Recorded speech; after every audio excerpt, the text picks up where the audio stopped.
Cybersecurity, Fundamentals of Operating System, Exploring Protection and Security Issues in Operating System. Introduction about cybersecurity.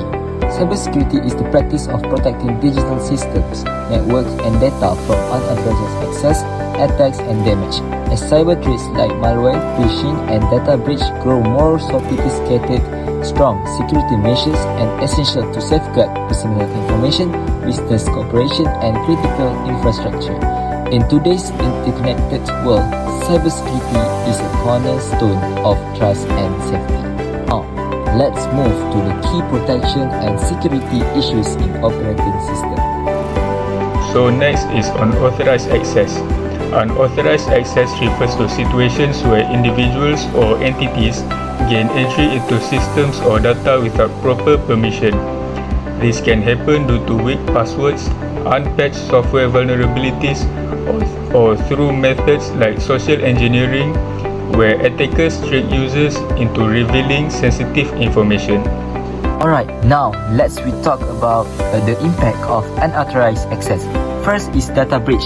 When sensitive information is accessed without authorization, it can lead to financial losses, tarnish reputation, and even legal consequence for the affected organization.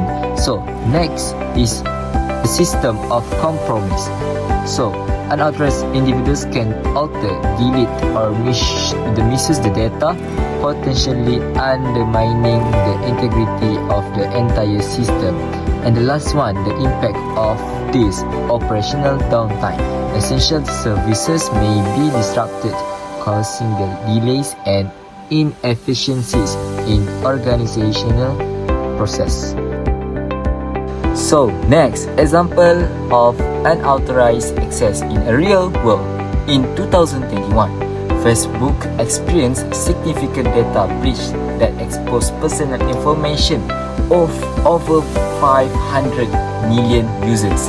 Attackers leverage weak access controls to access and extract sensitive data, highlighting vulnerabilities in their systems. So, from these issues of unauthorized access, so there's have a mitigation strategies to solve this problem, which is strong authentication. Organizations should implement multi-factor authentication (MFA) to ensure only authorized individuals gain access. Next, regular updates.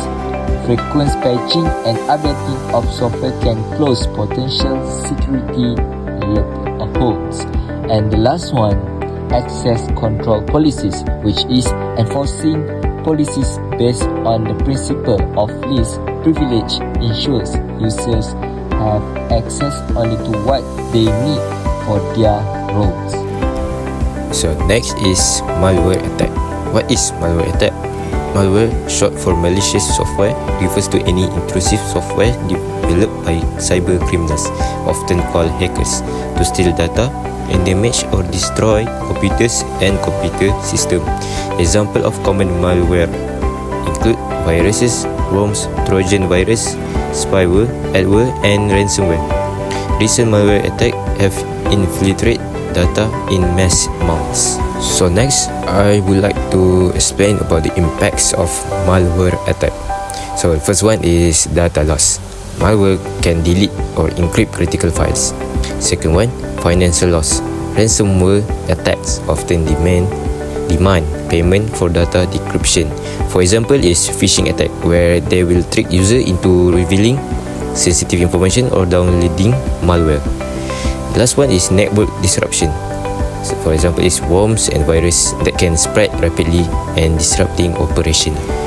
Example, malware attacks in the real world. For instance, malware attack in real world.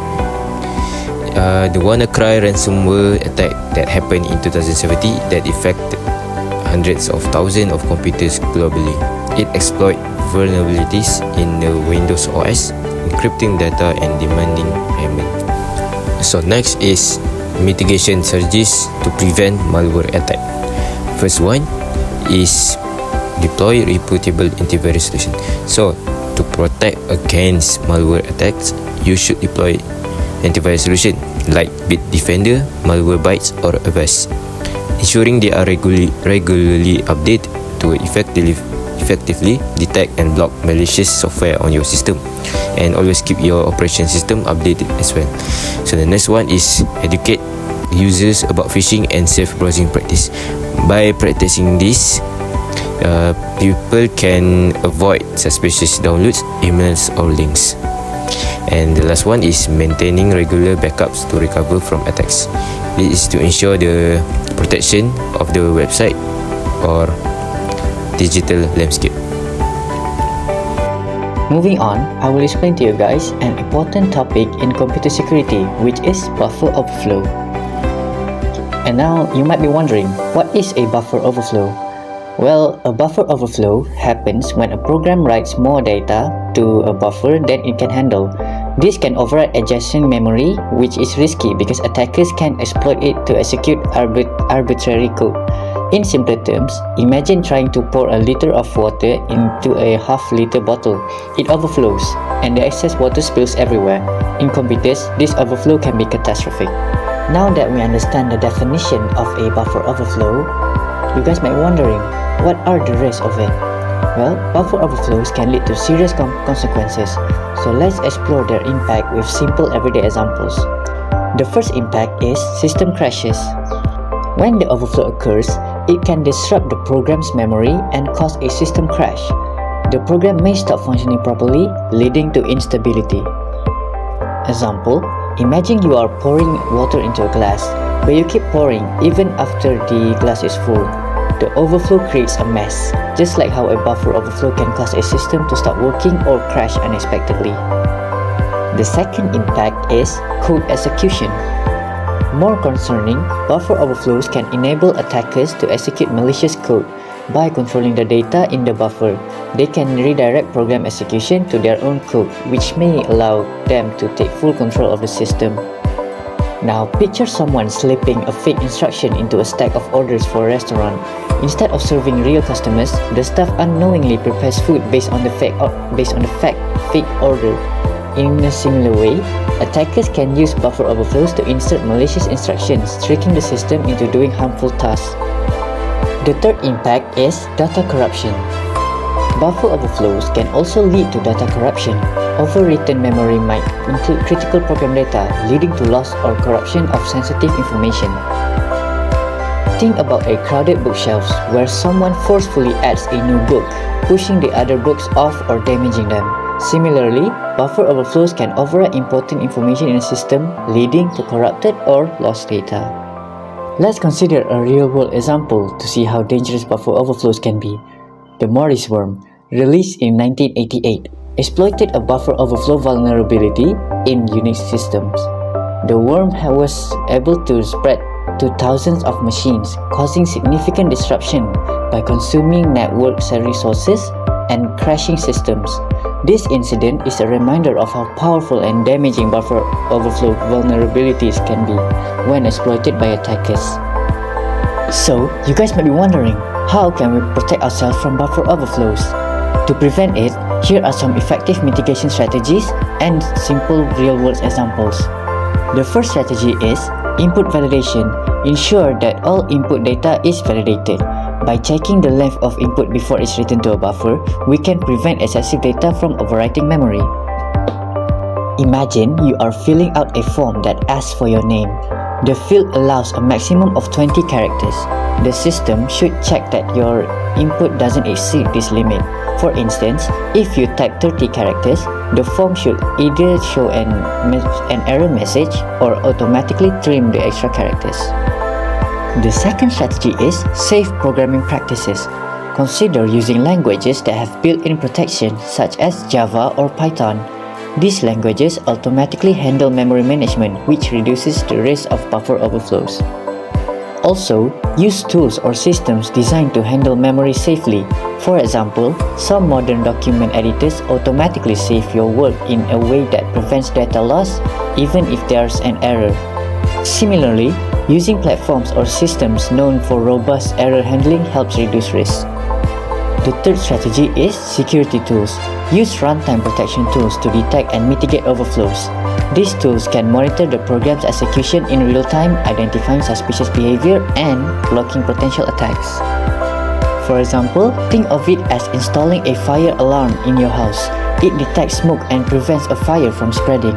Similarly, security tools for programs monitor for suspicious behavior, like unexpected changes in memory, and stop potential issues before they cause damage. For instance, companies use specialized software to watch for unusual activity in their system. So, the last one of these issues is data leakage, which is data leakage occurs when sensitive information is exposed to unauthorized entities, often unintentionally. This can happen through email, cloud service, and or an insecure API. So, let's move to the impact of data leakage. First is confidentially breach, exposure of trade secrets or personal data, compliance violations. Organizations may face legal penalties for non-compliance. And the last one is reputation damage. Loss of customer trust can have long-term effects. So, let's move to the example data leakage in a real world. In 2020, misconfigured AWS S3 packets led to the exposure of sensitive information belonging to multiple organizations, including phone numbers and addresses. So, from these issues, we have the mitigation strategies that can solve these issues. So, the first one is data leakage is data encryption, which is encrypt data and raise and in transit. Next is access monitor, implement logging and monitoring to detect unauthorized access. And the last one for the mitigation strategies is cloud security tools, which is use tools to identify and secure misconfigured resources. So, in conclusion, protecting and securing operating systems is crucial for keeping systems running smoothly and safely. Operating systems are the foundation of digital devices, and if they are not secure, they can become vulnerable to hackers and other threats.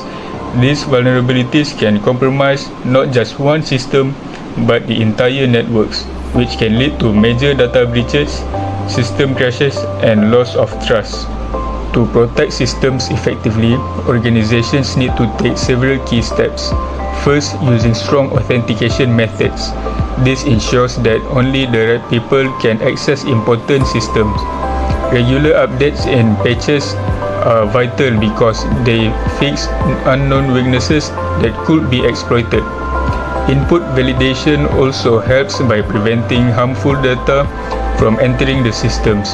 And encryption ensures that sensitive information is protected, even if it is intercepted. Thank you for listening.